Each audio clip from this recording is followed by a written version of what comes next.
કેશોદમાં ward number 2 ના રહીશ મહિલાઓ ઉનાળાના દિવસોમાં નિયમિત પીવાનું પાણી આપવામાં આવે તેમજ મૂળિયા વાવ કૂવામાંથી ફરી પાણીનું વિતરણ કરવામાં આવે તેવી માંગ કરી હતી। સાથે આપના કાર્યકરોએ પણ નગરપાલિકા ચીફ ઓફિસરને મળી આ પ્રશ્ને રજૂઆત કરી હતી। આ વિસ્તારમાં આવેલ મૂળિયા વાવ કૂવો જર્જરિત હાલતમાં હતો, તે ધરાશાય થયા બાદ પાણી વિતરણ વ્યવસ્થા ખોરવાઈ ગઈ છે, ત્યારે ફરીથી આ જૂના કૂવાને રિપેરિંગ કરી પાણી આપવામાં આવે તેવી માંગ વોર્ડ નંબર 2 ના રહીશોએ પત્ર લખીને કરી છે। આ બાબતે તાત્કાલિક નિર્ણય કરાશે તેમ નગરપાલિકાના ચીફ ઓફિસરે મીડિયાને જણાવ્યું હતું। મુકેશ એમ વાઘેલા, કેશોદ નગરપાલિકા ચીફ ઓફિસર। વોર્ડ નંબર 2 વિસ્તારમાં ઓછા ફોર્સથી પાણી મળી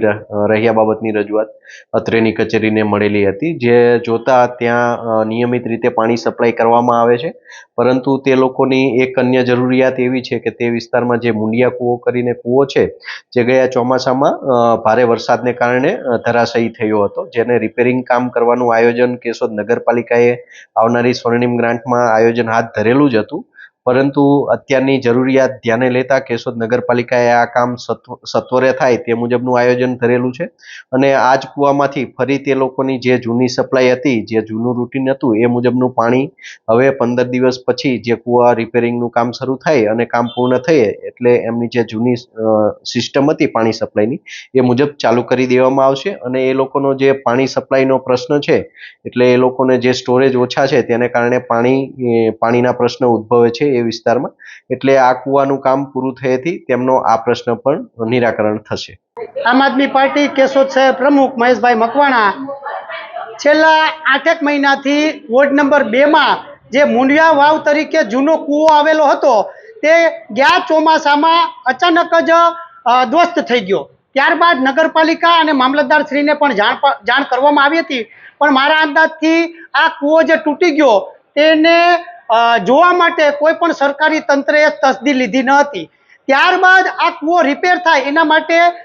2 થી 3 મહિના અગાઉ પણ લેખિતમાં રજૂઆત કરવામાં આવી હતી કે ભાઈ અહીંનું જે પાણી છે તે આજુબાજુના વિસ્તારના ઘણા પરિવારોને આવરી લે છે, તો આ કૂવો રિપેર કરી અને ફરીથી વ્યવસ્થિત કરવામાં આવે અને ગ્રાન્ટમાં આવનારી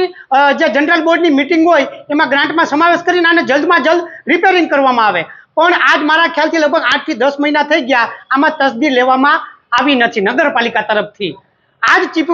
ચીફ ઓફિસર શ્રીને રજૂઆત કરી અને ચીફ ઓફિસર શ્રી સાહેબે અમને બાંહેધરી આપી છે કે 15 દિવસ બાદ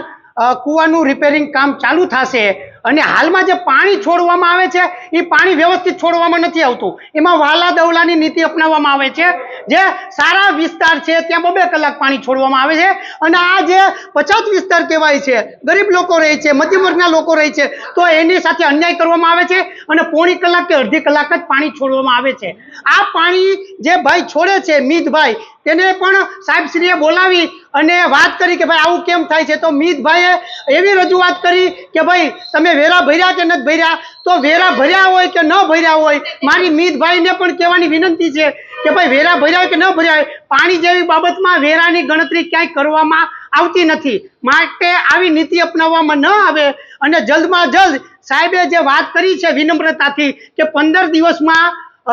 મુંડિયા વાવનું રિપેરિંગનું કામ ચાલુ થશે અને હવે પછી જે પાણી છોડવામાં આવશે એ કાયદેસરના ધોરણે 1.5 કલાક છોડવામાં આવશે। જો આવું નહીં થાય તો આવનારા સમયમાં આમ આદમી પાર્ટી સાથે વિસ્તારના લોકો કેશોદ 4 ચોકને ચક્કાજામ કરે કે નગરપાલિકાને તાળાબંધી કરે તો એની સંપૂર્ણ જવાબદારી નગરપાલિકાની રહેશે। જેડીસી ન્યૂઝ સાથે નરેશ રાવલિયા, કેશોદ।